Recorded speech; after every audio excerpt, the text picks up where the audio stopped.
All right, Modern Man back here in the shop with Gabe Gessler and Conall Hughes, two familiar faces. So, yeah, we're excited for the conversation today. If you guys are tuning in for the first time, this is long form conversations where we try to rediscover and redeem the heart of man in the modern world. So what does it mean to be a Catholic man in today's world? What does it mean to be a Christian man in today's world? I'm joined as always by Noah and Sam Halligan. Sam, you moved to Iowa recently. Moved to Iowa. So, the Hawkeye State. And by Shebang. recently, I mean this year. So that's something. But I'm really excited. So Noah, in our long form conversations, we'll kind of MC everything, and then we'll just have a talk about whatever comes to mind and whatever comes to heart. Talk. So I'll throw it to you. Let's talk. Yeah. Okay, well, I mean, we already introduced Conall, Gabe. Amigos. I just want to call this one the Homies Pod. That's what this I like is. that. This is We're familiar with We one have nothing another. particular to us that makes us distinct. We're just the homies. We're just the Yeah. homies. Yeah, The you homies. really contribute nothing. They're the to guys down the society. road. now. They're showing up. Yeah, you guys don't contribute much, but you guys are the homies. So this is for good. sure. No, I'm kidding. You guys are amazing. So really, just to get started, I want you guys to share a little bit about who you are, how you're connected, what basically. That's pretty much it. Just who you are, how you're connected, and then what's firing you up right now. Like I'm out. He gave a talk, and we just had an open hour of cocktail hour, hang out, listen to Mike talk, and it's like there were guys that I'm like, hey, how did you get here? They're like, yeah, I'm actually not. Like some guy invited me. I'm like, oh, where do you go to church? He's like, yeah, I don't really go to church right now. He's like, okay, this is a safe place for this guy to come, you know? And then what's the pitch at the end of the night? Hey, if you enjoyed this night, we want to get you guys involved in a small group. So scan this QR code. I will follow up in 36 to 48 hours and we'll get you placed in a small group. So there's immediate follow up and getting guys plugged in. So it's really kind of the small group that is fed by large events, and it kind of comes this reciprocal relationship of large feeds the small feeds the large, and then in doing so, you try to transform a city for Jesus. So what's making that guy? I think what we were talking about before is I'm just so curious, like what makes a guy show up? What makes a guy show up, and then what gets him continuing to go down what would be considered a funnel, if that makes sense. You know, something I think that wasn't mentioned that I think is worthy of mention just because I feel like I've got the largest sample size right now of like in the last month, I probably talked to 80 men about their story. Just like, hey, tell me, how did you get to be a lead for Forge? How did you get to become a coach for Forge? How did you get into a small group? Like, what was the process? What is your story?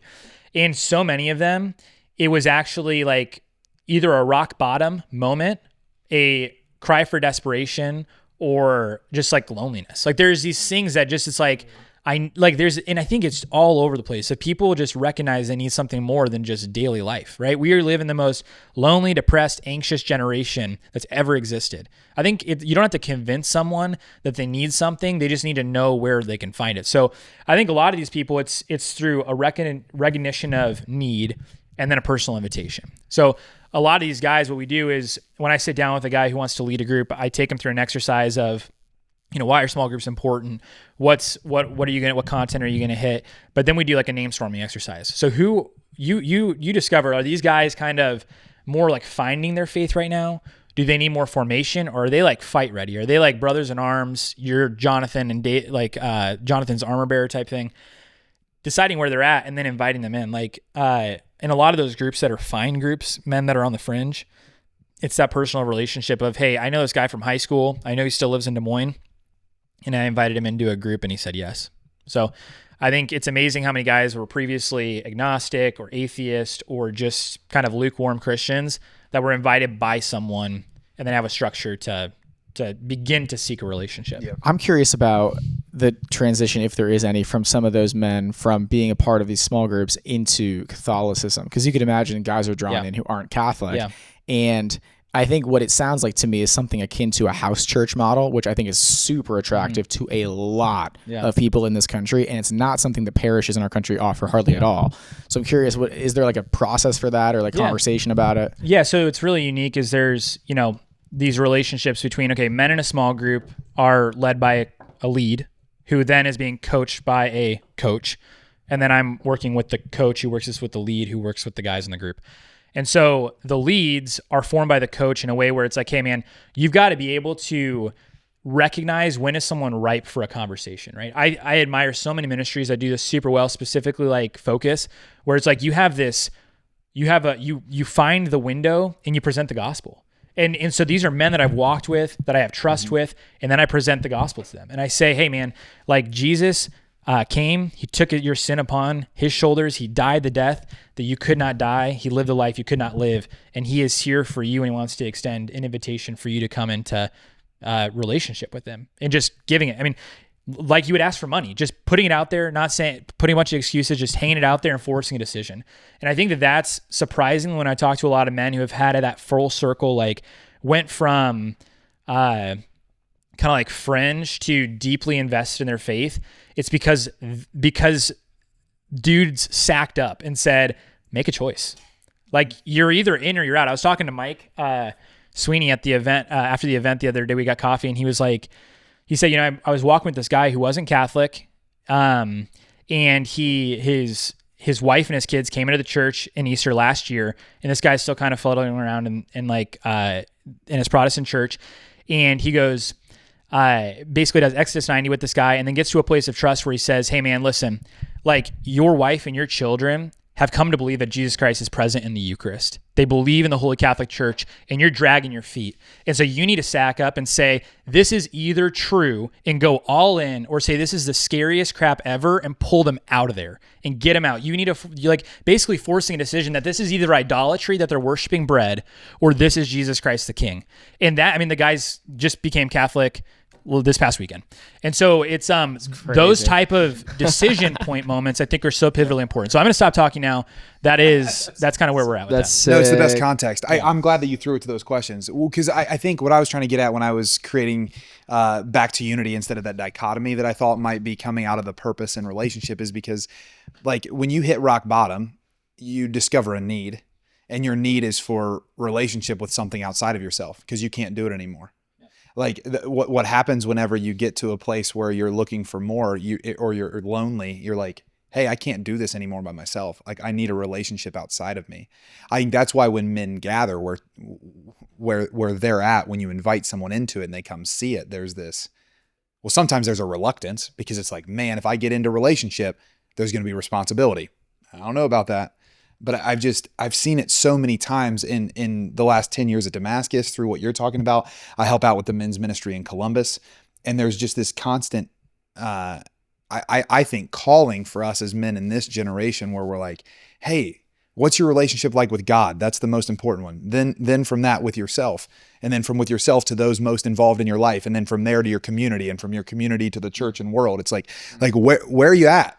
Because if you don't have that relationship here, and you can work outside in, right? Like it's relationship with these guys, that they have a relationship with a guy, and he brings them into, by the way, God matters. Oh, wait, but if God well, then I'm different than I thought. And oh, now you make more sense. Okay, now let's go get more guys. So, well, that's a question I have. Really, I'd be curious what you have to say about this, Gabe, because I think I love what Hallow's doing. I think we have talked a lot in the last X amount of time about human relationship.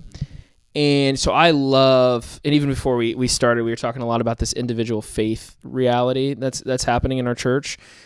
I'm really curious. A lot of this stuff is happening, and what we're talking about, encounter and growth in relationship with Christ, is happening in relationship with other people. And I think my concern that I could see happening with a Hallow would be the fact that it's not in person, right? It's all happening on an app, which can be very individual. And I'm just curious, like, do you guys see that it's drawing people into community? And if so, like, how is that happening? Yeah, I mean, it's like one of the top concerns that we receive all the time. So that what we say at Hallow is we say we are never here to replace your in-person ministry. We think that in-person ministry is by far the most effective, and it's actually like, so with every like Hallow, it's like when our parish signs up for Hallow, they either get like this like in-person launch event or like an in-person mission. And the reason for that is because we're like, hey, like we think that in-person ministry is by far the most effective way. But at the same token, what I always tell parishes is I say, hey, look, what we want to do is we want to extend the influence of the parish to every day of the week, right? And the beautiful part about Hallow is that, not only are you able to reach your parishioners, right, beyond just Sunday, but you're able to reach the whole like breadth of them, right? So, you know, when we were talking about loneliness earlier, right? It's really interesting. So the subset of the most depressed and loneliest generation is actually seniors. Which is really interesting. And what I always tell parishes is I say, you know, how many of you have like a sick or a homebound ministry, like where your people literally can't leave to go to church, to go to these in-person events? You know, like literally every single parish that I talk to always says, yeah, well, like we obviously have a homebound ministry or a sick ministry.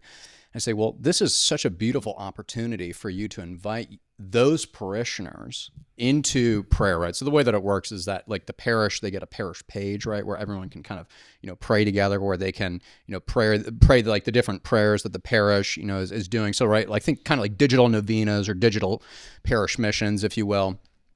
They can have different prayer intentions, right? So, you know, people can be praying for each other, but, you know, especially for someone, and I mean, like, and we see it all the time, like through these different customer quotes is, you know, like, I feel so much closer to people in my parish because I can see that 40 people prayed for me when I said, hey, if you can please pray for me because I'm really struggling right now. And so, you know, the last thing that we want to do is replace in-person ministry and in-person events. That's the furthest thing that we want to do. If anything, what we want to do is help unite the parish, right? But we also recognize that the average U.S. adult spends 4 hours a day on their phone.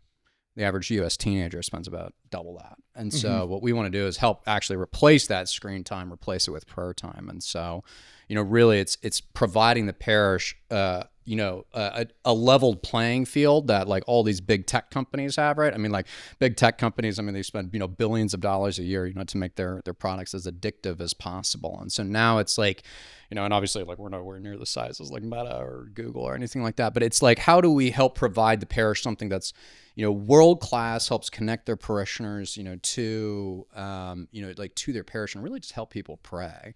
And I think that's what, you know, like the founders and then the mission of Hallow is to really just help people pray, you know, on a daily basis and feel connected to the parish and really, you know, get plugged in. I like that perspective a lot, that it's a supplement, not a replacement. Yeah. And I do think sometimes we allow the ideal to become an enemy of a good that can come alongside it. It's like, hey, if you're going to do anything, do the thing that is most important to do. It's like, well, no, if you supplement it with all these other things, right? Like Hallow's reaching so many people. And if in-person is the most important, why would we not want everybody praying all the time? So when they meet in person, there's actually greater connection. There's deeper roots. There's things that you're doing together already. I really love that we're entering into that space too. I wonder what you guys think about this, kind of throwing it out, because when I hear about phone usage, I think there's a sect of the church that's like, we have to avoid it because there's a near temptation there and it gets us out of our most immediate responsibilities. And then there's another side that's like, we need to integrate into it as much as we can so that we can bring the gospel where the gospel isn't always present. I think there's a real balance there. So I wonder, just like phones, what are we as men? I mean, there's so many men that we see that the majority of their life is lived in a digital virtual space instead of in the incarnational space. I don't know if we're going to be getting rid of it anytime soon, but this might be the first hot take of the day. We've been too calm up until this point, but I promised to fight. So I know. Connell's only here to fight. That's right. Wore his hat backwards. He's ready. Yeah. I just don't know if I believe that. I've always felt this about good Catholic media. I think The Chosen did break this a little bit, but like Gabe said, these companies are spending billions of dollars to try to grab your attention. I am of the belief, and again, this is coming from somebody who has no social media. I am of the belief that if we are this idea of like baptizing media, I'm just not sold on it. Because I think, I'm not saying we shouldn't be out there doing it, but at the same time, I'm sitting here and saying they're just going to be always better at it than we are. Like TikTok will always be better at capturing attention. These companies are spending billions on ads, probably millions on ads, not billions, but all of these different places are just going to be better at giving content than the church. So I don't know. I tend to like this reality that I don't think we should not meet these people here. I love marketing. I love all those different things. But at the same time, I'm kind of sitting here and I'm like, it could be old fashioned, but I'm like, I think that the more we can get in person and the more we can actually have relationship and dive deeper into that, the more conversion we will see. Because to me, it's not that much different than like a bar, right? So it's like we need to go into the bars to evangelize. You go ahead. You're looking for something different in a bar than you're looking on social media. When you're on social media, you're looking for a dopamine hit. And exactly. I do think that the question you're asking is not an unreasonable question, because for the average guy, the question they're simply asking is, should I use social media or not? They're not asking, should I make content for social media? Because if you're trying to be an evangelist and share your faith in the world, I think it's undeniable the answer to that question should be you absolutely have to be sharing it online, because that's where the people are. It'd be like the evangelist saying, I'm not going to go into Rome because Rome is taken for paganism and there's prostitutes all over the streets. It's like, it doesn't matter, dude. That's where the souls are. So if you want them, you got to go. But if I am not on mission on social media and I'm just spending time scrolling, that's a different. Now you're a consumer walking the streets of Rome, and it's like, is that the best idea? I'm not so sure. Yeah, you're talking consumption versus gift, and essentially. I would say, sorry, just so I can backtrack for a second. Can you say what you just said again? Of if you are an evangelist and you are not using social media, can you just say that? Sorry, I'm not trying to make a principle, like a rule. I'm making a principle. Sure. So like, as an evangelist, you have an amazing opportunity to reach the lost online, and you can make a bad reel on Instagram, which isn't even as widely shared as TikTok videos are, and it's going to get at least 400 views. Mm-hmm. You couldn't talk to 400 people in a day if you tried to, unless you were given a stage. So there's just a huge platform there to reach people. For sure. Yeah. No, I agree. It's kind of that annoying both and, right? So it's like you have to do both the in-person principle of the two greatest commandments of love the Lord your God with all of your heart, mind, soul, and strength, and love your neighbor as yourself, right? We have to go out to the physical neighbor that lives within our neighborhood and the people in the physical places that we are. And there's an invitation into the electronic agora, if you will. But I want to ask you if you meant this when you just framed that. You framed it like you have to see your neighbor, the incarnational side, and there's an invitation to the digital side. Yeah. Do you see it that way? Like I one's mandatory and one is. I think incarnational always trumps. I think there's varying degrees of incarnation. Okay, I'll play the other side of this one easily. Okay, yeah. So I mean, I think it is inherently more good for me to be in person with you, talking, having a physical relationship with you, flesh and blood, than it is me talking to you over FaceTime. Would you agree or disagree? I would agree with that. I don't think that's the whole question, though. Well, I think that's a major part of what I'm saying. So if I can sit here and watch a reel that's really inspiring and doctored up, and it's like touching me, that's great. But I would say that I'm going to create more depth with someone if I sit down across them in a coffee shop and I have the ability to go deep with them and talk with them over a series of times. Because that's just a quick hit for a 30-second reel that pumps my emotions and it's like, wow, that was really inspiring, and causes something more maybe. But if I'm able to find someone, talk to them, sustain a relationship with them month over month, that's where real transformation, I would say, happens. Yeah, I just don't think it's fair to say that's where real transformation happens, and the former isn't where real transformation happens. I would say that it's far more likely that it happens in the physical relationship building of time over time. It can happen. I think sometimes it's far more likely because people's attention spans that they're actually just going to go like this. Yes. Throw it to the next thing. Yeah. Comment, okay, so like, let me take the follow. aggressor side then. How many, when you're sitting down with someone one-on-one, how many people are you talking to? In a given day, I can probably reach about 4 people that I can talk to. But you do that over 8 hours. In a given workday, it's my personal job to do that. This is not a critique of your job by any means. I'm curious when you're having a conversation. I'm not taking it as a critique. I'm telling you that for me personally, I'm not trying to be offensive. I'm saying that me personally, because it's my job. Yes. I probably have 4 conversations like that a day. Okay, so you're meeting with 4 people a day, and those 4 conversations will lead to another conversation. I mean, I do relationship work too in my ministry as well, so I'm with you. Yeah. My question would be, if you made 4 reels in a day and you put them on your social media, and maybe your social media really only had like 400 or 500 followers on it, how many people do you think would watch that reel? Well, this is where I think over the course of those 4 reels, I think it could be anywhere between 600 to 1,000. But I think then, does it beg the question? Does looking at my screen and making an impression for 3 seconds actually constitute as transformation? Yeah, that's the question. It's qualitative, quantitative game, and it's a wrestle in the church. It's a wrestle in everything, right? Because I was even thinking about Hallow and just like how many people, and I'm like, man, I actually love the width of that, because like, at some point, there's going to be a contingency of those people that have real conversion, because there's just no way for that not to happen. At some point, as you expand the variable, there's going to be some real things. But I wanted to propose this question precisely for that reason, because I think there is this question of quality use of my time versus quantity of things I can do with my time, quantity of people that I can reach versus quality of relationships I have. And like in the world we live in today, it seems like we have to be a hybrid. And maybe that's because I'm a zillennial, like I'm at the back end of the millennials where Zillennial. I heard that. You're just I a like millennial, That's dog. not- We're no, the only millennials at the table. 1994 to That's 1999. me. That's us. 1994 to 1999. Yeah. Anyway, I'm in that. but I'm like for that, it. that's the time where you had a real childhood without really any screen stuff. But Praise then you God. did have screen stuff by the time you were coming of age. So you had this like kind of balancing act. I don't see one time in history where the church hasn't actually gone in and brought herself to the thing that is normative at the time. Like I can't look in history. That's why I'm pretty pro using it. I'm trying to learn how to use it. I don't even know if I agree fully, and this is going to have pushback at the table and I'd love it, but I'm not even fully convinced that being a consumer of certain things is completely wrong, even if you're not being a content creator. Of course not. Well, precisely because I think there's an element of staying in tune with what is going on in the culture, and I don't think that's a bad thing. I do think it can be bad. It can become obsessive, all the things.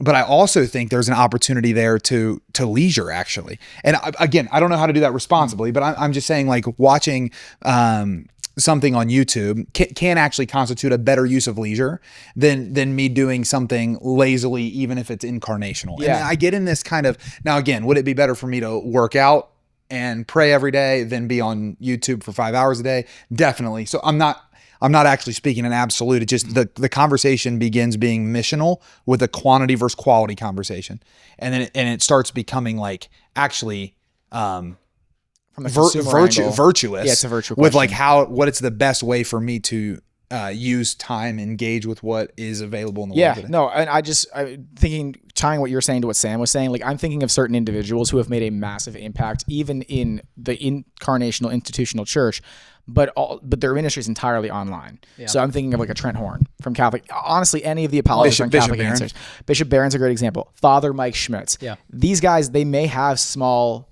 relational incarnational events that they go to, they give talks at, Matt Frad, but like they are creating converts. Even at the parish that I work at, there are converts that are there because they found truth through the content that someone else was making online. And the reason I'm using this example is because, again, the dichotomy I thought you were saying was, on one hand, there's the mandatory incarnational side, and then there's the invitational side, which is the media. And I'm saying, nah, dude, for Trent Horn, he better keep making content because he is reaching the lost in a way that if he just went full bore on incarnational ministry, he wouldn't be able to. Yeah, I think there's a gifting there for sure. But I think if you were to talk to, and I have talked to him and I know what he would say here. So Father Mike, his preference and what he enjoys more and what he would say brings more fruit is his ministry on UMD's campus than doing Ascensions videos.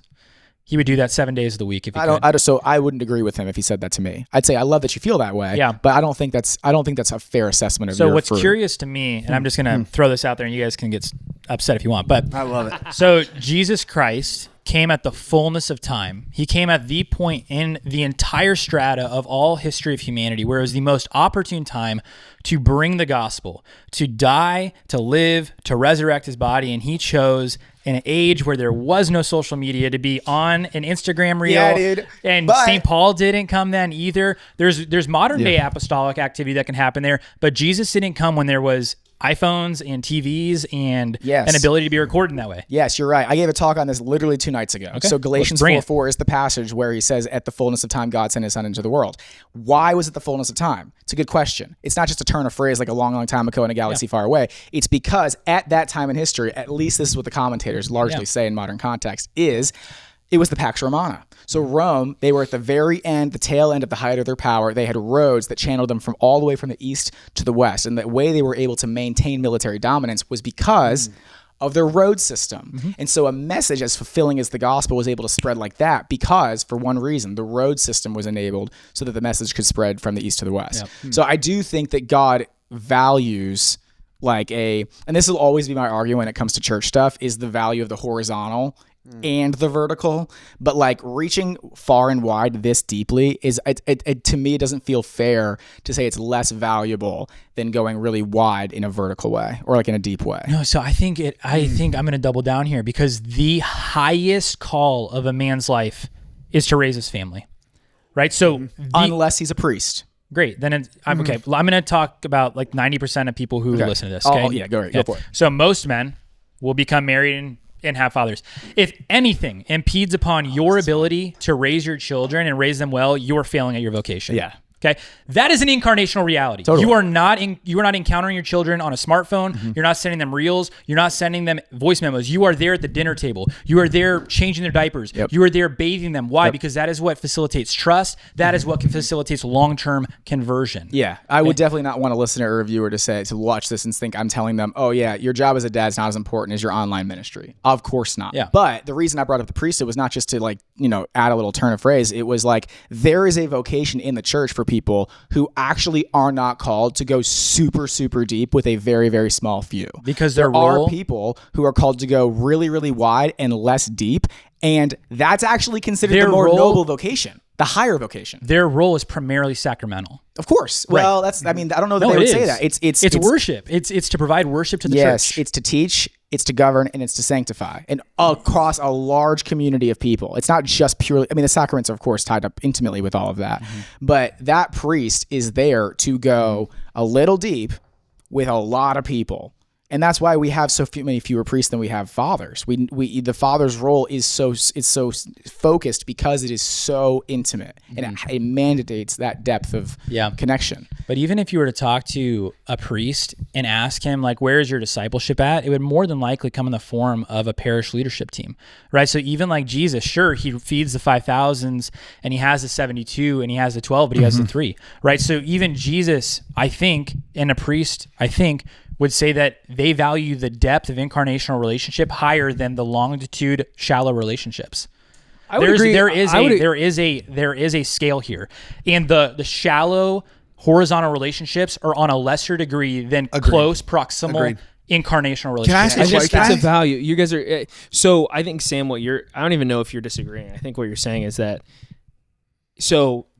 if Father disagreeing Mike on values, emphasis. no, I think if Father Mike values in-person relationship more than mass media, of course, I think that's fair. And I think what you guys might be saying is, I think every person most people who are sane would value incarnational reality over mass media. But I think what you're saying, Conall, is even though they value it, it doesn't mean that they're being more effective in their ministry by doing incarnation. They might be more effective in doing mass media. By no means am I critiquing in-person ministry or incarnational ministry or incarnational fatherhood or anything like that. I felt as though the reason I put up a stink is because it felt like we were saying incarnational ministry is mandatory and is the most effective way to do ministry, and horizontal, shallow reaching, like media ministry is a lesser than and optional invitation from Wouldn't the you Lord. say though that the church,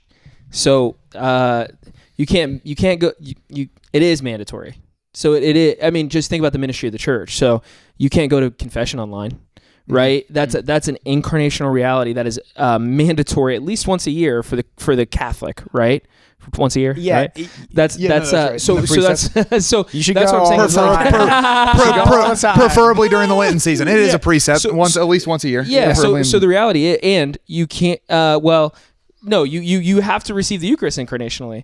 So there is mandatory ministry in the church that has to be mandatorily incarnational. But is that true of every man? Well, the disagreement's in emphasis. The disagreement's totally in emphasis, yes. I think the answer to that is yes, that's true for every man. The question arises because we're in a broken world. The reason we're even having this conversation is because if I just do incarnational work with the people in my life, there are tons of people out there, because that works if everyone takes incarnational ministry seriously, but not everybody does. So that's where the problem comes in. It's that the moment that I focus solely, when I say solely, I mean only. I don't mean primarily. So we need it does get particular, I know, but you're saying primarily, if I'm not stewarding my relationship with my wife well, that's where I start. after the Lord, right? So, and then if I'm not stewarding my relationship with my kids well from there, that's the next place I go. And then from there, the small group of people that we're associated with. But the moment that I actually have my feet under me there, I think it is an absolute robbery to the world to not go and say, not everyone gets a father like that. Like, and this is where I think it gets really tricky, is because like the neighborhood, the community that Nina and I live in, it's like, so I could like make it only instead of just primarily. And I don't actually know if that would be sinful yet. So I'm in a real wrestle. But I do think to myself, there are families here that aren't taking that call seriously, which is the only reason I think apostolates even exist. I think that's the reason that the Lord called religious when he called them, is because there are these widows and orphans, and they're not only widows and orphans because of real death, but because of absence and neglect. And man, if I have my feet under me, or if the Lord paces out kids the way that he's doing for Nina and I right now, it's like, okay, if we have our feet there, how can we go out? So I'm not actually agreeing or disagreeing with either side. I'm actually kind of pushing back on both sides. What I'm saying is I think it's the arguments on a degree of emphasis, but I also disagree with you saying that like, would that be for every man? Yes, for every man, the incarnational, most immediate things to you that you can reach out and touch are the things you're most responsible for. For a pastor, it's the parish. I'm not denying order amoris. All I'm saying is I'm talking about specifically in a ministry context. As an evangelist, do I feel that there is, for every evangelist who is listening or whatever, like you have an obligation to do incarnational ministry and maybe an invitation to do mass media ministry? I think the answer is no. Yeah. See, that's where I would push back, and I think I drive the really hard line that I think is actually because what's more paramount than that is your personal holiness. So if someone, and we see this way too often, where people who have a great following, they're a celebrity online, they fall. You know why? They cause scandal. Why? Because it's the dude who's really talented at making videos and super articulate that then causes scandal because he's flirting around with some 18-year-old, 17-year-old girl, or has an addiction to pornography and he gets caught. And guess what? That causes scandal. So unless you are a firm foundation, I would not tread there. Yeah, sure. But Sam, I agree that happens, but it also happens that the man with no platform who has family and kids falls into the exact same sins, causes less scandal, but nonetheless, he could have been doing ministry in a less public way, and it just as easily falling. Yeah, and I guess I would say that that's a better end. Like I would rather literally some of these people, 30,000 followers, not be scandalized by someone who didn't have a firm foundation. Okay, that's the James principle. It is. Of course, I what are understand you, that's a bad thing. No, but you said it's an obligation. You said it's an obligation for anyone who's an evangelist to be. That's what we're pushing back on right now, right? No. That's a reframe. My pushback was that we are saying incarnational ministry is mandatory for every evangelist, and media is invitational.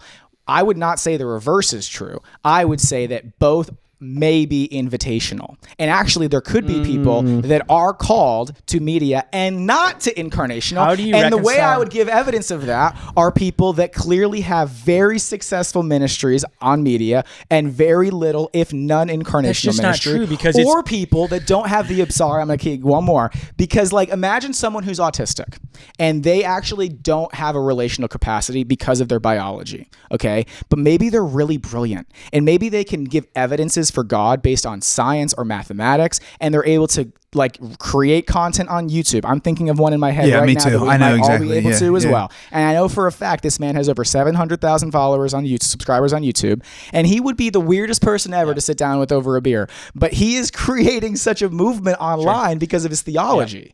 So I think for him, it's an example. I'm not. I like to fight. It's really the reason I'm doing this. Sure. It's less about the point, but I think nonetheless there has to be a world in which both are just invitations of the Lord. I just don't think that this is great. I love it. Great. I'm just gonna. We can pull in Gabe in a minute, but he's the top number 1, number 2 salesman on Hallow right now. I do just really want to press this for a second. Like the incarnational is not by any means like invitational, like save for the random person with not random person, the people with special needs that are in a lot of ways the minority of most people, right? Okay. Most people are going to be called to be parents. Sure. Okay. Agreed. Even to the smallest degree, if it's just your family, that is incarnational ministry. That is not, in no ways is that just invitational. You have a mandate to raise your children in the faith. You say this at your baptism, for God's sake. Like you have to do it or you go to hell. Yeah. So that is mandatory. Yeah. It is not, and we've already kind of crossed this. It's not mandatory for anybody apparently to do social media now. Okay. So, right. We're agreeing there. Oh, I don't think it's mandatory by any means. No. Okay. Thank God. No. Okay. So, but the mandatory, like, If we want, we can argue that. I'll find a way to defend it. Incarnational ministry is mandatory. Period. Yeah. That's it. Yeah, I love it. When you reduce incarnational ministry to the lowest denominator, which is you have to love the people in your life who you see in person, then yeah, you've reduced the argument. No, from to be what I thought it as, to be intellectually fair, move them both all the way down. Well, So no, why don't we just keep them right where they were at? let's move social media just to like you're called to take the word to a social media platform versus you're called to love the people in your life. No. One is one is evidently doing. true and one wouldn't have to be true. Yeah. I'm just saying if you reduce them all the way to the ground, one holds and the other doesn't. If you elevate them all the way to the moon, that's where your argument. That's why I was saying I think it's a difference in scale, because what you're beginning to do is you're saying the moment that I have those things in order, which are unto my own holiness and my duties of state, is probably, I don't know if you would say it that way, but like, I think to build the steel man for you, it's that. Then once I get past my duties of state being handled in an appropriate way and I want to bring the gospel to the world, like, should I both meet with people outside of my family and do content? There could be times when no, I shouldn't meet with people and do content, and there's times when I should do content and not meet with people. I think that's a more reasonable argument to have. That's the argument I thought we were arguing for. I was not saying you should give in no world should you give up your state in life in order to pursue online ministry. No, your But burden I of don't proof think is that- where is the line? Your it is. I'm not painting you in a No, corner, please. but what I'm you so have to do is welcoming. you have to say that once. I love it. Once to paint Sam's point. So once you love your wife and you love your kids, that's already ministry. Are those ministry? That's yeah, a good question. for 100%. I don't think that's fair. Yeah, I think that's vocation. Well, no, sorry. Vocation is the primary ministry to which you're called. So again, we might be differentiating terms. Mission, ministry, ministry to whatever. me is the bringing of the salvation of Jesus Christ to whoever is being presented to. So like, I think ministry, 100%. When I am looking at my wife and listening, it's 100% ministry. And when I'm looking at Eliza because she woke up at 6 a.m. and I'm trying to like get my bearings, it's 100% ministry. What I would say is it's not the only. Again, this is where I think we actually have a Protestant view sometimes that we bring into Catholicism and call it traditional. Is we go, you know what? We're going to steal sola. You know, it's just solo vocation. And it's like, no, like the moment you start like doing the only thing, it's no, it's primary. And the reason it's primary is because if you don't have that in order, it's the Jordan Peterson principle outside of the church. It's like, start with yourself, you idiot. Like, start there. Like maybe actually wake up to your alarm one time in your life. Well, totally. And I assumed that we were not reducing ministry to the word love, which it sounds like you've just done, which is to say, if I minister to my wife and minister to my kids, no, you from define that it. point onward, then sorry, I can I'm not minister trying freely. to straw man. You define ministry in your Ministry to me would be a call from the Lord to share the gospel in a way that is beyond your ordinary state in life. Okay, so that to me is not everyone's even called to do that. It's the last prepositional phrase that we're disagreeing with. Yeah, ordinary we state of agreed life. until you said between. Yeah, so our definition is the exact same Until beyond your until ordinary. beyond. Sorry, not between.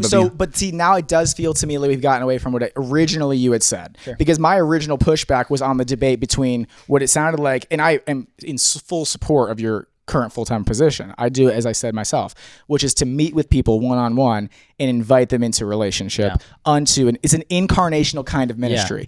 To compare that to online media, I think is a fair comparison. To compare loving family to online media, obviously I'm going to lose that argument. So the reason I'm defining ministry the way I'm doing is to say, let's call the family thing, because we have doctrines from the church saying that the state in your life is the first call you have. But when it's beyond your ordinary state in life, when it's an extraordinary I was granting you that. Okay, great. So if we grant that, I think that it's hard to defeat what I'm saying. No. No, And I think you disagree. I think you're trying to draw a bridge that I don't think is actually there. No. They ain't no bridge. Sorry, I'm not actually trying to draw a bridge. I'm saying, I'm so open. What I'm saying is, I think I just laid this out, but Gabe, I want your thoughts. I know. I got a topic coming for you. Here's my frame.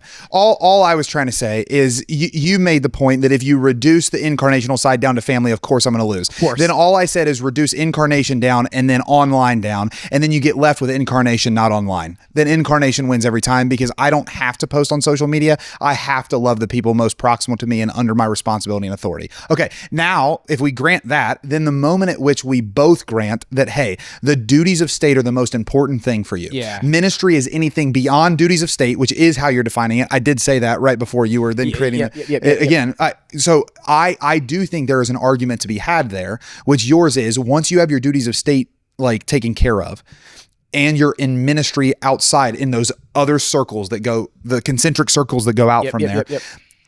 Is it required to do incarnational versus online outside of that circle? I think that the reason I'm saying I still think there's synergy to be had is I do think if pressed hard enough, like, yes, but again, it's where you draw the line. I think, yes, you should have men in your life that hold you accountable and that you're close to outside of your family. That is more important than your platform. And again, like we could argue that, and I do think it's an arguable point. Don't argue that at all. But it's the point at which when do you then decide like they're on even playing fields? Yeah. What Sam's saying is incarnation is the root reality, and it definitely takes up the inner circles, not least of which is our relationship with God, and then it's our relationship with our duties of state, our vocation. And then from there, I think there's another incarnational circle before we even get to the question of now what? Yeah. Well, and I don't even disagree with that frame at all. Because I think that anytime you're comparing an online or even a preaching ministry in person to love of the person in front of you, the love of the person in front of you is going to win. Inevitably. Yeah. I think a better But we don't default to that. So if you look in the real world, you have people out to dinner on their phones would say they're like, again, Totally I'm just saying that we can't presume that that's actually and people who ingrained. are social media influencers that probably spend way more time doing that than they ever. I mean, I'm curious if I could sit down with someone and say, have you ever had a conversation where you've presented the gospel to them in person or but that right there draws the question, right? And another word, you asked me to define ministry. I gave one definition that excluded state and life. The reason I did that is because I think it didn't exclude it. It said beyond. It said beyond it. Yeah, okay. Sorry, I'm just saying that you understood in the definition that once we're moving beyond that state of life. So exclude or beyond or whatever verb you want. But I think that apostolate would be another really strong noun there. So Sam has an apostolate. I have an apostolate. My apostolate is not the love of my immediate family. You might call loving your wife or your kid your apostolate, but I think that would be a stretch even from the tradition. Ministry, maybe I'm willing to grant, but I think apostolate to me is specific to the upbuilding of the church beyond your state and life. Would you agree, though, that apostolates fill the gap of a broken world? Like ideally, if the everyone church fills the gap of a broken world. So yes, of course. Sorry, what I was trying to say ultimately is if everyone would actually live out the duties of state in their life, the rest of it would be taken care of. So that's why it's important to get that right first, is because like if Noah is raising his family and I'm raising mine and I'm paying attention there and we all did that, presumably there wouldn't be. I don't even agree with that. I'm willing to challenge that because I think that doesn't account for the reality of sin. Yeah. So as or charism. Well, and just experientially, Fair enough. Very much It's anecdotally, how many families come to summer camp and say we are, and I mean, how many families have we met that are radically Catholic, that are on fire families, and they're saying, I can't get through to my kids. Can I define what that should be too, though? Like and this is where I think, so I agree with what you just said of if families just did basically what they were supposed to do, it would solve people's issues. It seems that way. I think we need to define I'm going to define what I think families should do. Yeah, please. So you have to be thriving in your vocation. You've got to see it as the highest good in your entire life. The highest good in my entire life is to be a father to my children and a husband to my wife. I have to agree with that. I have to be apostolic. I have to see beyond myself. So this kind of feeds into what we're talking about here, where it can't just be about my own personal holiness, right? There's two universal calls, universal call to holiness, universal call to mission. So people in my life, my family, the people in the pews in my parish, first and foremost, and the people outside of that, right? And then thirdly, orthodox. I agree with every single thing that the church teaches, regardless of exception, especially in today's world where the marriage and family life is under attack. So all things regarding to sexuality and morality. And I think the hinge point here, Noah, is I think there's a lot of people that maybe practice contraception. And I think that could be one of the biggest things that invites sin into the life, even if they're daily or Sunday mass goers sometimes. Like I think if you're not living out of those three things, I think that's where the invitation comes in for the evil one to keep sowing division in your family, in your fatherhood, in your motherhood, shame coming upon you, and then it just disbanding the that builds his steel man too, because the mission is sharing the good news, and you might have to do that even if everyone was doing their thing and serving. right? Like sharing and serving. The mission to which we're called to is. I think we're shifting topics here, which I like, but I do think I actually do disagree with this, because I think that again, and I'm speaking anecdotally. Yeah. I know so many families that are. I don't know if they're practicing contraception. I'm pretty confident they're not. Just ask them, dude. And I will. I'll text them in the middle here. If we go on a break, I'll Get them on text the them. line. Let's ask them in person. Incarnational, Call Noah. Let's not Siri, use call- media. We got to use the phone. But these families are like freaks of nature when it comes to good Catholic life. Yeah. I don't think that the problem is that they're doing something wrong within their household or whatever. I even think if they were using contraception, their kid. Well, no, that's a whole other thing. But I actually disagree with what I was about to say. But I think that if they were an amazing family, they are still, the minute their kids get exposed to the world, then the world begins to evangelize them. So my thing is, I know families that lived out the 3 or 4 things you just said, and they send their kids to school, and their kids go to school and they're exposed to crazy things that at a kid's development time feel better and look better than what they're doing than what the family's doing at home. I've seen families be really successful, but I feel like I see way more families be unsuccessful that are on fire Catholics because. Are you saying that's where you see apostolates come in? So you're disagreement is like, hey, actually, we have to play offense and defense. So like, even if there is a family that's defending the faith well, or even being on the offense well, there's sometimes apostolates come in and they benefit the defensive side or the offensive side. I don't believe that. My statement would be on the side of, I don't believe that if families were doing everything they were supposed to be, apostolates wouldn't exist. I don't know if I disagree with that. And I don't agree with that. I think apostolates have to. I think that's the part of that's the fruit of the Holy Spirit being spread into the church. That's why Dominicans. And we're creating an impossibility. We were saying like if families all did their thing, and that's never happened ever. I guess what I'm trying to say there. Damascus exists. You hear so many parents who are like, I can't get through to my kids. I think the faith is dumb, and then they come to Damascus. I know, and I'm not. I'm really not trying to pass judgment on anybody, but I do want to make some non-judgmental observations about even some of the things you just said. Like, so there maybe in your mind, anecdotally, there are some really great families. I guess I would question like, how radically are you living in a way where like I have had to come to reality. Whitney and I were talking about this the other day. I have a 5.5-year-old son. He's going to turn 6 in July. The average age of exposure to pornography is 4th grade. Okay. It is not, I have had to come to terms with Judah will see pornography at some point. So it's not me shielding him and protecting him from never seeing a naked woman before he sees his wife. It's having the conversations now and continuously throughout his life that it frames his reference that when he sees it, it doesn't have the same impact. When I saw it, I was like enamored and addicted, right? So that to be able to frame a child's reference, because a parent to his children, that is the first, this is why the church calls parents to be the first catechist of their child. That it's like, if you can, from the very get-go, I was having a conversation with someone at dinner. It's like, you need to start actually talking to your children and talking about their body parts in a way where it doesn't shame them. Like penis, that's what it is. Vagina, that's what it is. We have a cultural stigma where if I say penis, I get red in the face. No, that's what it is, right? And so instead of saying like private parts or when kids ask about babies, where do they come from? We just get all shy and be like, oh, I'm not prepared to this until you're 13 and we have the talk. No, you can have a series of talks throughout their entire life where you're saying, babies come from a mommy and a daddy, right? And when mommy and daddies come together, and then bang, you have framed the reference now that when they encounter homosexuality in their life, it's wait, my mom and dad said that it's husbands, like it's men and women, right? Boys and girls that create babies. And you just keep reinforcing that all throughout their life from the time that they're 3 years old and can understand to the time that they're 12, 13 years old. So I guess what I'm trying to say is I just don't know. And this is not necessarily through the faults of people that you have in your mind. I think this is where apostolates come in. So things like Forge, what I'm doing right now is trying to equip men for those conversations that I think like you give a man that level of, like tools in his tool belt to be able to actually form and guard and teach his family. I actually don't think the world has the same sting that it does when you and I were kids and our parents didn't have like actual formation of how to do that, other than just shielding us from the world, not letting us watch MTV. But then when things got introduced, they just said, oh yeah, sure, you can have a Facebook. Oh yeah, sure, you can have a phone. Oh sure, I just think it's a different, I think it's... That's awesome. And that does bring it back to what you were saying too, Gabe, with Hallow, is that there's there's a difference between supplement and replacement.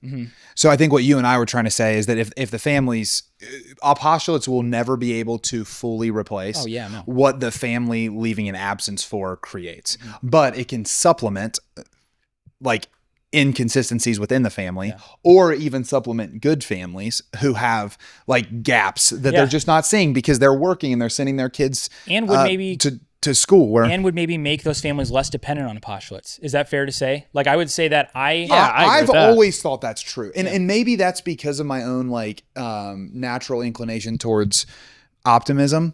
But I've always thought that the explosion of apostolates was because of an absolute deterioration of family and community. Like, I think if neighborhoods and families were as they should be, the number of apostolates I don't think would be as many. Now, I would be defining apostolate different than how you defined it, which was synonymous with how you were defining ministry. Like, what I'm saying when I say that is like ministries unto a subset of individuals trying to bring charismatic realities there, usually because there's been an absence of it in that environment. So like, why does Young Life thrive? They typically thrive in bringing the gospel into a place where not everybody is like fully forming and they have a relationship with a community that's taking it seriously. I think we do that at Damascus. I think Focus does that. I do think Hallow is actually a little bit different than that. And I think that's why the supplement thing is cool, is because Hallow's not trying to necessarily, you can correct me if I'm wrong, but get into a space where it's like most of the people using our app have never heard of the Lords who are evangelizing. It's really like, no, they're probably lukewarm. We could make them a little more on fire, or they don't even know what a prayer life looks like, even though they go to Sunday mass, and this could help them. Yeah, it's a fascinating conversation. I just want to say, like, I'm actually not taking stances on any of those things. I think the apostolate thing I could be completely wrong on, but my gut would say if our families would be actually empowered to do the thing, and our neighborhoods would actually love one another, like Annie Hickman's famous like line of what if loving our neighbor was like our neighbor, you know, like instead of just like the generic neighbor that's just I'm gonna smile at everyone, it was like know your neighbors by name, maybe serve them. And I'm like, that's actually fascinating. And I think if we would get those two things right, a lot of the I don't know if I actually agree with that, but I do think there would be a reduction in the number of ministries, in my opinion, needed. One of the things we were excited to hit potentially at this particular podcast is how do we actually know when we seek something to replace? Actually, I'll bring that back to the thing that you had said before, Gabe. So there's this difference between supplement and replacement. And what I've been wondering is in a faith where we need to seek answers, we can seek answers from the Lord, right? Like how do I properly order my life? What's true? What's beautiful? What's good? We can also seek things outside the Lord. So we can seek answers from the different social media platforms we're on. One of the things that we wanted to talk about here is AI. We can just plug in a question, take that as an answer, and then begin. But I think AI being used as a supplement and not as a replacement is actually really important. And I think that maybe having a conversation around that, and Gabe, I know that you and I have had conversations off the record about like me being hesitant in my natural proclivity to like get in on the AI thing. You're like, no, you totally should. I wonder if you can start us there. But I think in a world where we have objectivity in the faith that it teaches us, and in this subjectivity, it leads to a lot of questions. Where are we seeking answers to those questions? And in what way are we discerning every word, maybe, as Paul would say, you know, like how does AI fit into that? How does using social media fit in that? So on and so forth. Yeah, it's a good question. Well, I mean, I'm definitely very pro AI. I should probably put a disclaimer, right? Like, obviously, I don't speak on behalf of Hallow. I'm just an employee that loves working there, and you know, definitely super passionate about the mission. But I think Hallow I think that they have a beautiful view on artificial intelligence, and you know, our CTO, he wrote a whole, you know, big, beautiful article on like Hallow's approach to artificial intelligence. And fundamentally it came down to the fact that, you know, artificial intelligence is a tool, right? It's not a spirit, right? So I mean, like, you know, when you hear these like words thrown around like AI, it's an LLM, right? So it's a large language model. It's basically just a bunch of like different mathematics, right? And so, you know, that's like what we should really kind of, you know, have the framework and reference of viewing it as is like, this is a tool to spread the gospel, right? As opposed to, you know, this is like something that I should, you know, be seeking my spiritual counsel, right? So like an AI can't pray, right? And so I think, you know, like one of the beautiful things, you know, about AI, for example, is like, you know, while AI can't pray, you know, for example, you know, like there's a company out there, they're called like 11 Labs, right? And they're like the leading like frontier in like translating languages, right? And so it's like what if you could quickly translate, you know, the gospel into every language on the face of the planet, right?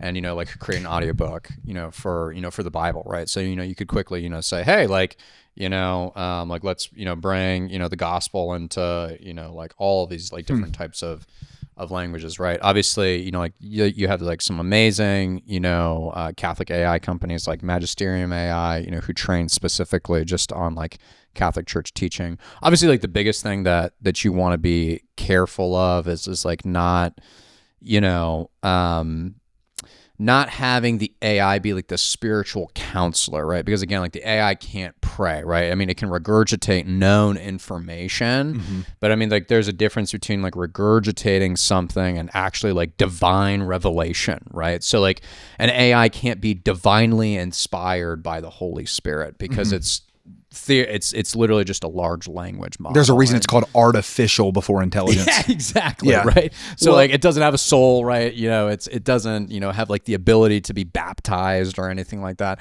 Now there have been interesting things, right? Like where you see, you know, like some people, they'll like try to corner ChatGPT. They're like, if you were to pick a religion, right? You know, like which one would you choose? And then, like sometimes it'll say Catholicism, right? Other times it'll say, I'm an AI and I don't know. But I think, you know, and I think Pope Leo will write about this like really, really beautifully. And ultimately, again, you know, God permits these things for his glory. And so I think, you know, Catholics, and I mean, like, and we were talking about this earlier in the break, right? So, you know, Claude, so Anthropic, which is, you know, the parent company of Claude, when they were going through their whole tiff with the Department of War, one of the things that they had, right, was specifically on autonomous weapons and on mass surveillance. And it was really interesting in their amicus brief in like the 9th District of California. One of the things that they did is that they had 15 Catholic theologians come in and basically explain like what is just war theory, right? Like why an AI should not be allowed to be able to discern and decide, right? Like, you know, like, hey, like let's bomb this school because, you know, there's like 15 bad guys in there and there's only, you know, 3 school kids, right? So like we should hit this thing, right? And so, you know, they were basically like, no, like, you know, like from a Catholic perspective, right, you should always have a human on the loop, right? You know, the ends do not justify the means. And then just recently, you know, obviously we're recording this in April. And so, you know, they also then brought in about another 20 or so Catholic and Christian theologians to really help understand like what is it that Claude believes, right? Like what is it, like what is the framework in which that, you know, this artificial intelligence is thinking through, right? And the more in line that you can have it with the gospel, the better. But again, you know, what we have to realize is that these are just large language models, right? They're artificial intelligence. They're not, you know, divinely inspired. They can't, you know, preach the gospel. They're just machines. So yeah, using them to like, again, supplement to get you on the right path. One of the things that I've been really intrigued by is how hesitant we can be for change. And I know that that's happened a million times in human history, but I've noticed there to be a real argument in the church on like, how should we use this? Should we use it? In what way is it for our flourishing and in what way is it for our detriment? Have you guys thought about that? Well, like, I do think the reality of the situation is that we as individuals, we are obviously Catholics. We believe in the church. We are churchgoers. We are members of the church. And not a lot of Catholics work for the church. So the reality is we are working in the secular world with businesses. And it's a fact at this point that basically you are going to be screwed if you're not using AI in some way and learning how to use it in a really deep in a deep way. Outpacing. Yeah. I mean, it basically I was listening to a video today that basically said, at this point, if you're an entry-level employee, you need to convince your employer that you're not just bringing yourself, you're bringing you're basically bringing an agent with you, because you have an AI agent working for you, like Claude Cowork or something like that. And so at this point, it's basically inevitable. It doesn't matter if you don't want to change or not. Almost every business is going to be using this technology, and if they don't, then they're going to be completely underwater because of the pace at which you can accomplish things. So I'm actually really curious, because I think, and I think, well, I won't go directly at Hallow, but I think that even the more important question is, and the Pope will come out and talk more about this, but at a time where he hasn't yet, I'm really curious, Gabe, what you think, because I think you are probably the leading expert at this table when it comes to AI. How do you think that we are supposed to operate within that? And I'd be curious, even like what your prediction is on how this plays out, because it's just growing so fast, it's evolving so quickly. I'm really curious on how this plays out. And how we as Catholic men, who a lot of us are working, how do we operate within all of this? Yeah, that's a really small question. That's a hard question. I'm not gonna lie. Do you think about it as you use it, or do you use it more like out of functionality and understanding it, or do you think through? Have you thought through will I use this forever? Why am I using it? Or because we're asking more of an ethereal question, but yeah. Yeah, I mean, I think, the question becomes, right, I mean, like, I think about it from the perspective of the parables, right? Like if you can multiply your 5 parables, into 10, right? Like that's what you should do, right? So, I mean, like you should, really try to maximize like whatever gifts God has given you. And so if artificial intelligence helps you, spread the gospel, to 50% or 100% or 300% more people, right? I mean, ultimately the main question through all these tools is does it help lead more people to the person of Jesus? Does it help them have a personal relationship with our Lord, right? If the answer is no, then there's a problem. If the answer is yes, then, then it's a tool that's functionally that's going to help, right? How do I think that Catholic men should use it? I mean, I just don't think it's ever going away. So I think that, the more Catholic men that you have using it, who are good, upstanding, moral men who know how to use it, who are functional in using it, right? Who can be thought leaders in this. I think that that's incredibly important, right? I mean, obviously I'm not, completely starry-eyed, right? I mean, I'm sure, there's plenty of, bad things that AI can do, right? I mean, like you saw the whole thing with Grok a few months back, right? Where like, there's the nudification aspect of some of these AI things. But now there's like different legislation that's out. And so, I think that this is definitely going to be a tool that's going to bring a lot of good. I don't think it's all good. I don't think that there's going to be like a mass layoff. Actually, if you want to know what I think is going to be probably like one of the primary sins that maybe comes out of AI is actually probably going to be sloth. I think that people will not work as hard because they can get rid of a lot of their work, or they can outsource a lot of their work to their artificial intelligence. I think that they'll start to be more slothful. I think that one of the biggest industries that will come out will actually be like in the social media economy, to what we were talking about earlier, right? So I think that Facebook and YouTube and Instagram and all these, I think that they will just skyrocket in usage, right? Actually, like Facebook literally just reported that their AI got so good that they saw a 50% increase in watch time this past quarter. And so I'm like, that means that their algorithm, and so it's like, at some point, their algorithm is going to get so good that I think that it's that AI, I think that the main sin it's going to enter in that I think is going to be really dangerous to watch out for, it's going to be sloth. And that's why I get so worried, if I can bring it, like, maybe I'm the only person here with young children who's seen this, but has anybody ever seen WALL-E? The movie WALL-E? Of course. Yeah. I actually haven't seen WALL-E, but okay. It's okay. You've seen WALL-E. Yeah. You've seen WALL-E? Have you seen WALL-E? Fat guy? Yes, you've seen WALL-E? Come on. I've seen WALL-E. Cool. Brad will. It's like a famous movie. Yeah. What do you say? It's like a famous movie. This is the thing you'll learn about Brad, though, is he doesn't really like watch a whole lot of movies. Yeah, so I No, but neither do I. He hasn't started using AI yet, so he hasn't been able to maximize his time to watch more movies. Okay, that's here's strong. where I'm going with it, That's is strong. that I've been outed. No, I'm kidding. In WALL-E, right, there's the Earth that is now like completely Wasteland. unused, right? It's a trash dump. The whole earth is just a trash dump because people's lives become so easy that they're just, if it gets to this point where basically all the people on earth are kind of hypnotized by screens, and they're fat, lazy, obese. They sit in chairs and they just have things feed them. It's kind of crazy. And then they get to this point where they don't even know like reality anymore, because when they're able to come back to earth, they think seeds you can plant like a pizza tree. Like you can't, it's like there's such a disconnect from what reality is. I think that's my major concern, I guess, to your point, Gabe, is like sloth is the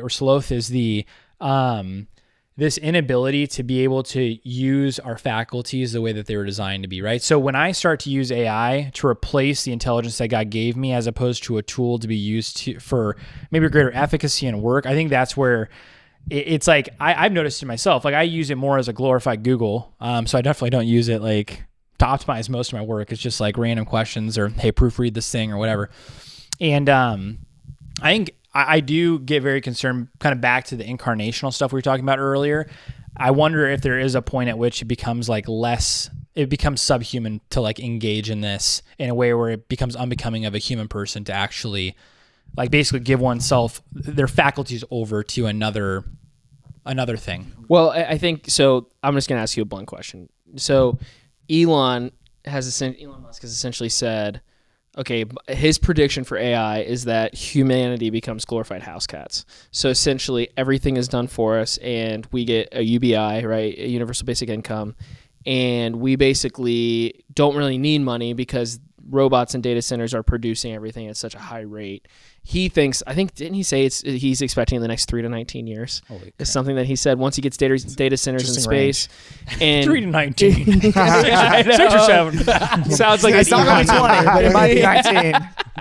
But that's what I'm really curious. I love asking people this. I've been asking everyone this question. Like, one, do we get there? Does that happen? Because that innately is not. They will have to kill me. That is it. That's against. That has to be against Catholic teaching. Well, we'll create chaos, is what'll happen. Like, because you can't have is it Solzhenitsyn or is it Dostoevsky? I think it's Dostoevsky who says if all we had to do was eat cakes and busy ourselves with the continuation of the species, someone would throw a rock through a window so something unpredictable would happen. Like humanity's not made for that level of predictability. That's why I get kind of like, even in like the liturgy things that we talk about, like how everything's back to liturgy. It's like, predictability and order is really important. If all your life is predictability and order, you're not human anymore. But isn't what he predicted basically socialism? Like that everyone's on the same playing field. They all get the same thing. It's equal. Yeah, which it doesn't work. Well, it's utopia because not everyone's equal. Everyone is the rich. So everyone is the proletariat, or excuse me, the bourgeois. Yes, heaven on earth is what he called it. Proletariat. Everyone's universal high income is what. Which I'm like, I think it's already bullcrap because isn't it like that the top 1% already have like 50% of the like total wealth in the U.S. Yeah, I think wealth is definitionally relative. Yeah, because if you make more than $30,000 a year, you're in the top 1% of the world. That's American dollars. But what do you think? So that's why I'm so curious. And that's why I'm asking everyone this question. Like, how does this play out? And how do like in 5 years, where is this going to be? And that's the question I'm asking myself every day. Like, and I've been learning a lot because I've been trying to say, okay, how do I make myself a valuable asset to a business? I don't want to be a part of a dying breed, right? So like, how do I make myself valuable to a business without compromising my ethics? I think that's a really good question to try to figure out, that a lot of men, like, and I'm in ministry right now, but like there's a ton of men who are just working jobs trying to provide for their families. So what happens when things begin to get automated? How do they make themselves valuable without becoming just a productive citizen of the U.S. and negating their faith? Yeah, I mean, there's a couple different ways. I mean, like you could look at it like number one. I mean, like you can look at every industrial revolution has not caused like mass layoffs, right? There's always been more work created. So I just think that the value add of work will just shift, right? But I also think that there is a redemptive aspect to work. I mean, like, God, he worked for 6 days and he labored on the seventh. And yeah, I mean, I would say that, I mean, from a career perspective, I would say probably the best case scenario. Get it away from him. Get it away from The best case scenario would be that OCD. you just get really, really proficient with artificial intelligence, because that is what is coming, right? Or a trade, right? One or the other. Well, I don't know. Because I keep coming back to the church. Like, I don't actually think. I don't think ministry will ever go away. Well, no, it can't. No. It'll be the last thing. It'll be the last thing. Incarnational. No, I don't well, think it'll ever go away. no. I actually think that the I think the like light at the end of the tunnel for the church is encounter. Well, I predict this. First of all, I think most of our outward facing realities right now in the church are apologetic. I think that's done in the next 3 years. I think most of our outreach now will be evangelistic and encounter based, because you can't artificially intelligence your way into an encounter with Jesus. You can't just read a set of things on Gemini and then go, you know what? I've encountered the living God. But what you can do is have Gemini or whatever be a better apologist than me, because it can read through every document that the church has ever written. Truthfully's on that Got a bunch of babies frame. out This here, is man. crazy. I'm just feel going like to I'm with my stay the 2 and course 5. as the No, cams go. keep going. Because This is good. I think that like the Industrial Revolution, when it happens in the 1800s, you have a shift towards white collar work because blue collar work gets automated. What AI is doing is it's automating white collar work. So now all of a sudden, the things that you do with your hands, the things you do incarnationally, and the things you do at the heart level are irreplaceable. Yep. They are the most important things, which I actually think creates a better society. If I'm being completely honest, we've swung so far in the white collar direction and the intellectual, let's have an argument direction, that I think now you get brought back to a like, actually this humanity might, man, I'm just going back to the beginning, but like humanity might be all about relationship anyway.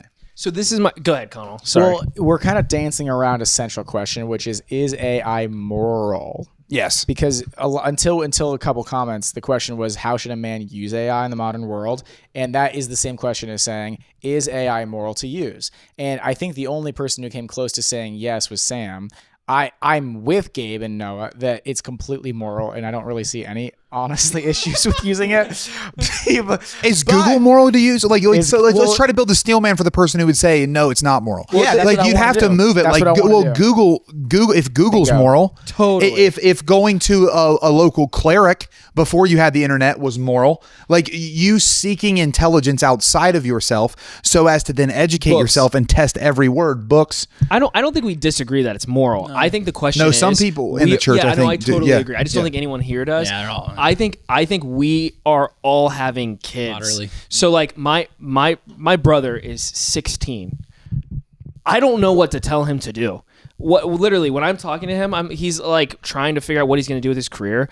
I'm like, you just need to start your own business. I think in my hopeful scenario, what ends up happening is the giants of industry just get destroyed. So like in my hopeful world of AI, like Ticketmaster can't exist because an individual can go on Claude Code, do a ton of work. He's gonna have to do more than Claude Code, but get on Claude Code and start utilizing AI to build a much cheaper version of being able to purchase a ticket to go to a concert or a game. But I think if I'm telling, like, that's the question I think I'm asking is, what do we tell a Catholic man to do with their career in a lot of ways? This is interesting. So you're going to have the Schrödinger brothers on soon. They have used Claude to develop a system that can invest cryptocurrency automatically tied to certain online platforms that are giving them information. And so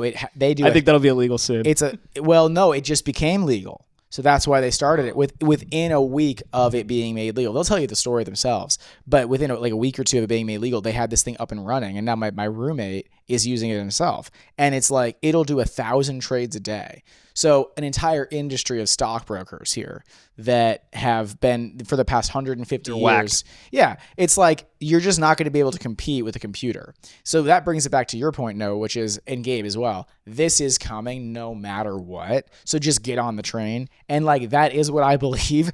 But I do still wonder what the moral. So like, I've heard many people say that Pope Leo the reason he chose the Leo, the 14th, is because he's like, there's a lot of social questions in the modern era that are going to need to be answered over the next 20 years, particularly like the Industrial Revolution, Leo the 13th. Bingo, exactly like the Industrial Revolution. And so at that time, the church needs to be a leader in the moral life. And so I don't know that he's going to be I already know he's told the priests in the world not to use AI to write their homilies. And I'm like, if it's just a tool that we should all get super proficient in, why wouldn't a priest be able to use that for their homily? Now, you could say it's because they need to be inspired by the Holy Spirit, but I've written talks using AI that I pray into alongside AI. In fact, sometimes I'll ask chat to write me at Holy Hour that I'll pray through using the AI, and it's fantastic. I encounter the Lord. So you have been way less holy since. Now we're thinking about That's it. what we're fighting so But much. all Just send you your say, AI like, agent hey, to pray for you. I'm experiencing this temptation, or I'm experiencing this thought in my life. I'd like you to pretend to be St. Teresa of Avila or St. Ignatius of Loyola and counsel me. And it's read all of their works, which even if I read all of their works, I wouldn't be able to remember. And then I read it, and I'm like, I know that's not the saint, but it is inspiring me like the saint would, and it's written to me in my particular circumstance. Is that immoral? I'm like, I don't know. It's got good fruit though. So help me understand how in a world this could be immoral. Yeah, I guess the thing that I'm curious about is like as long as it doesn't violate the laws of God and the rights of your fellow man, I think it's good. Does that make sense? Like I think that as long as it doesn't violate the 10 Commandments in some way, and it doesn't violate the law, the rights of my fellow man. So I think that's the next question. So if we can all kind of agree that like it is immoral to use AI to create nude photos or to, I don't even know what the other. It's basically We'll back you up on that one. Yeah. It's like I don't know really outside of that what else is immoral on there because I don't really use it too often. But so if we can all agree that if it violates the laws of God, it's not good. But what are the rights of your fellow man? And that's where I wonder like there is a right to work, right? So if AI puts work out of business, does that become immoral? I'm not That's saying a question. it is or it's It not. is I'm a just presenting question, a question, right? Another right is like, I don't know. Someone else help me out here. No. I would like to answer that. That's should a we start question the I question? legitimately Yeah, okay. have. Is if we stop working and everything is automated, like that's the world I can't even if understand. it's less effective. I is think it better to invest in a human person than it is a I think a worker does have a right to an incarnational tie to their wage. So I've thought about this before, but like a universal basic income, I think is problematic.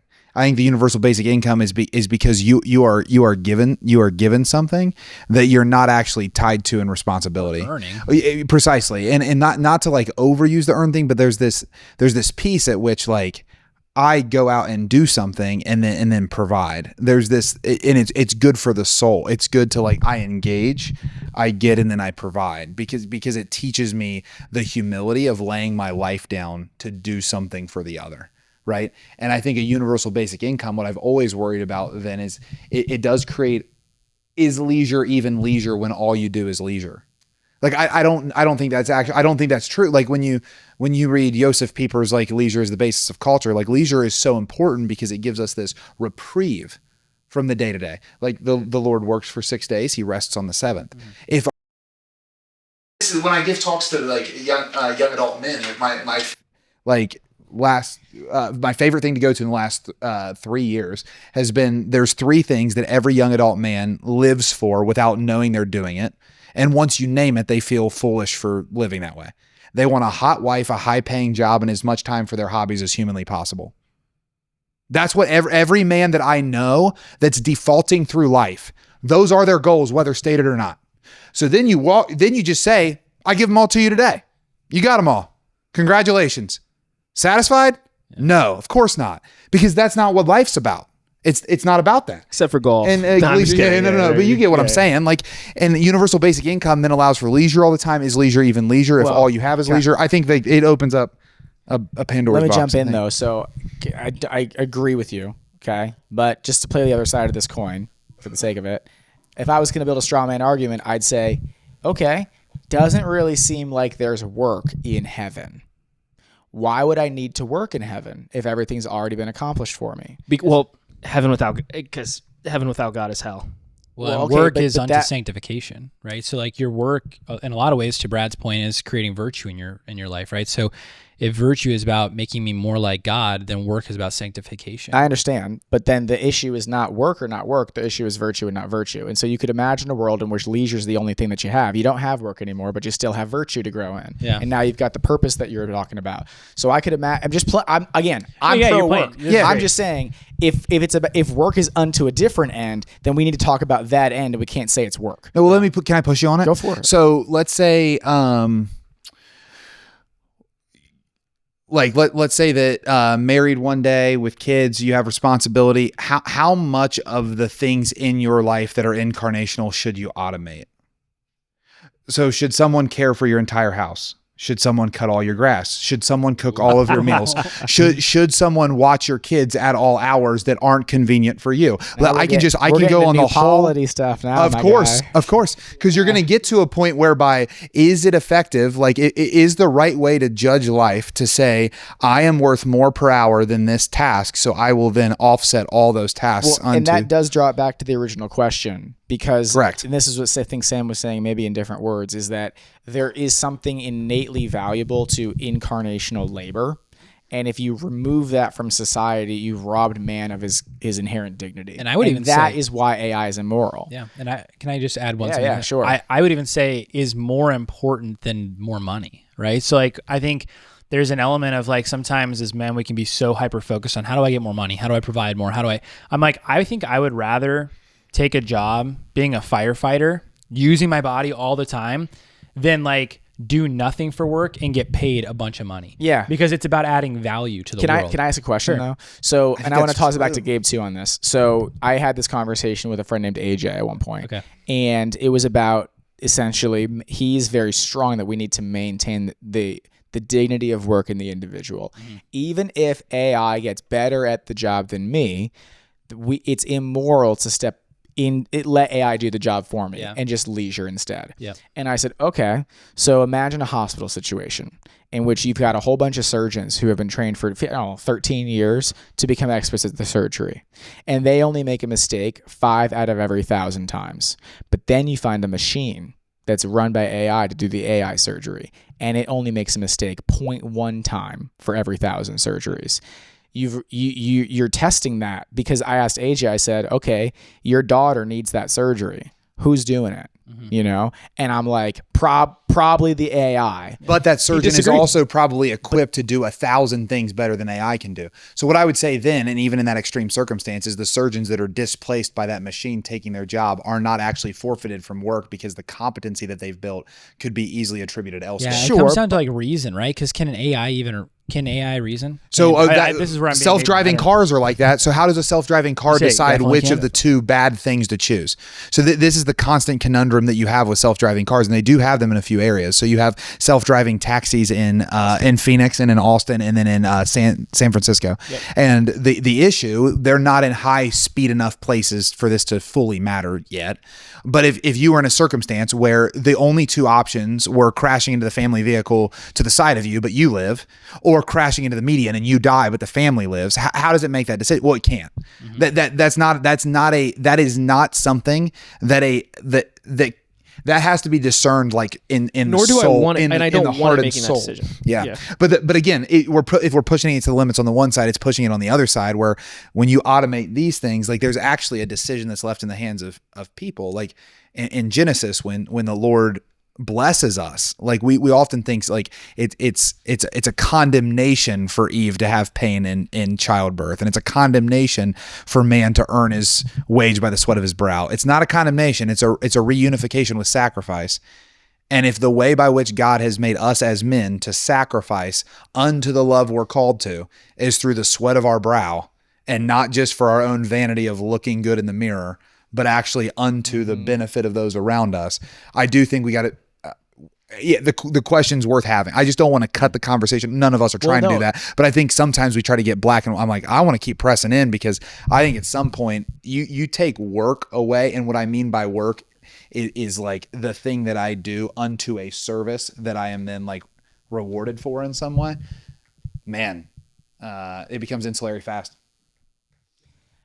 You mentioned Genesis. I'll just jump in. I was going to make sure everyone had a chance, but because I feel like I'm talking the whole time. But it's interesting you said that they didn't receive, what was in Genesis? Condemnation. They received sacrifice, because the scripture says that they were cursed. And so that does carry a negative connotation. I've always interpreted, and maybe you mean this is just the same way, that it actually was a curse. Work was a curse. Child labor and pain was a curse. No, I think the land was cursed. It doesn't matter. Until Jesus united divinity to suffering. And now the curse has been turned into a blessing. But it's not even, because, sorry, can I just be clear? So labor was a gift, right? So to till and to keep the garden preceded the fall of man. Yeah, but not necessarily by the sweat of your brow. And that's why it became a curse. See, I think it's the reunification. We could debate that. I go ahead, Sam. Sorry. That's I was gonna say. I mean, I'm pondering what he's saying. Yeah. No. Tilling and keeping can be chill and easy in the cool of the day, but the moment it becomes by the sweat of your brow with thorns, that's when it's painful. See, I think it's a reunification. I think that it would have been that if you took ownership of it in the first place. Oh, you're with the new age theologians. You're just Paul says. you're a yoga. Well, no, I mean, of all the people in our lives, Brad's the new age theologian. No, sure. There's a lot of Catholic theologians that say it's Adam's fault that Eve fell, and Adam's sin was the first because he should have been protecting. And I'm like, that's just not what the scripture says. I like that idea in principle because the man's job is to protect the wife, but Paul says Eve sinned first, not Adam. So it doesn't matter what I can argue about is a first sin. The scripture tells me straight blank. Do you see what I'm saying? I'm willing to yield. When you're saying, I would be very, very careful of what you're saying, because what you're doing is you're isolating scripture apart from tradition. So you don't actually know what tradition says in this, and scripture and tradition are the tradition helps inform our understanding of scripture. That's true. When Paul says prima scriptura. Okay. Amen. Okay? Yep. Not sola. So you can't read it and say this is what it says, because I can read it in 5 different translations. It says different things. Okay.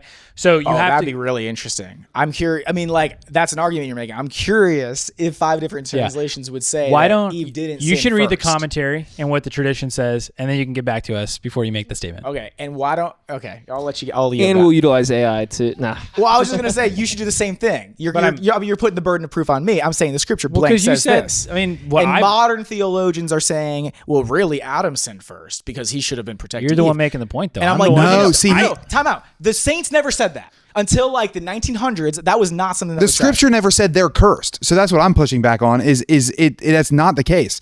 They fall, and then the first move God has is to look at the snake. And he says, because you have done this, cursed are you. Yes. Among all the animals, tame or wild, on your belly you shall crawl, and dust you shall eat all the days of your life. Right. I will put enmity between you and the woman, and between your offspring and hers. They will strike at your head, you will strike at their heel. So to the woman he said, I will intensify your toil in childbearing. Nothing about cursing. In pain you shall bring forth children, yet your urge shall be for your husband, and he shall rule over you. To the man he said, because you listened to your wife and ate from the tree about which I commanded you, you shall not eat from it. Cursed is the ground because of you. In toil you shall eat its yield all the days of your life. It says nothing.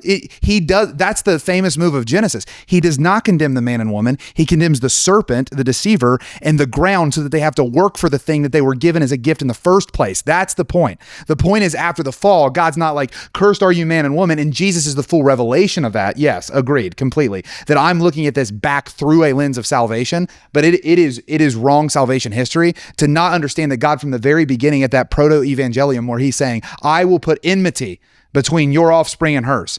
And yes, that means Jesus, but it means all of the family of God under the blood of Jesus Christ. Yeah, but no, 100% he curses the ground and the snake.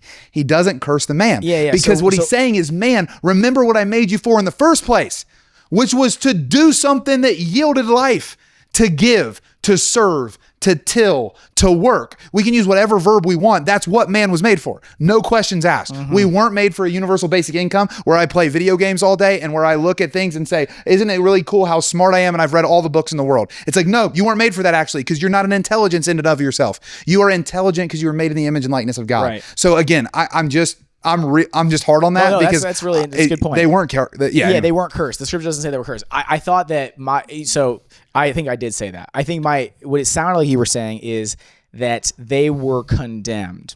by God as Sorry, well. what I was trying to say is we can often read that as if they are being condemned.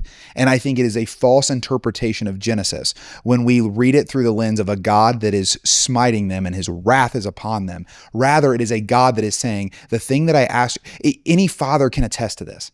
Eliza right now will not use her magic words. She will not say anything I want her to say, okay? But when I look at her, I'm like, I am actually going to make you say it.